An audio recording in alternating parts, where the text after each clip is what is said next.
In this week's Tech Corner, I'm discussing revolving centres with Mike Harris from BISON. Now, I can see you've got an extensive range of revolving centres. Now, why have you got so many different variants? How do they lend themselves to particular applications?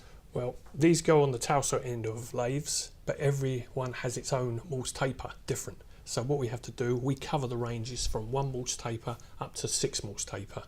But also it's the back ends as well, now the front ends.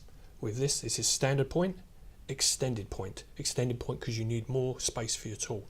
But because more machines nowadays are coming out with much more compact, we've had to bring these to a small bodied size revolving centres now. So once again, standard point, extended point. When you say the machines are becoming more compact, do you mean that the size of the envelope is shrinking, hence you need to create more clearance for the tools? That would have used up too much space, something like that. So we brought these small bodied centres out. And are they new to your range, Mike? We've had these now for about over 3 years. 3 years. So you've been evolving your product range to suit the current marketplace. Yes. And what about this particular revolving centre here? That is a revolving tube centre for holding the inside of tubes or hollows. Once again, with that, it's 1 Morse taper up to 6 Morse taper.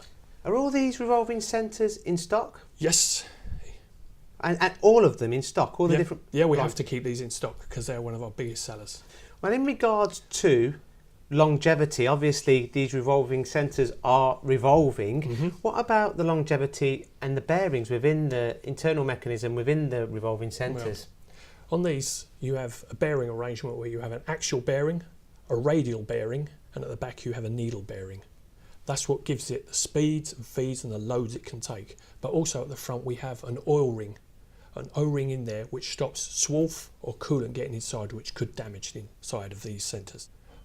Mike, thank you very much for the informative descriptions of these revolving centres. There's certainly more than meets the eye to revolving centres. Now, to find out more, either contact BISON UK directly or visit the MTD CNC website. Don't forget, all of these revolving centres are in stock.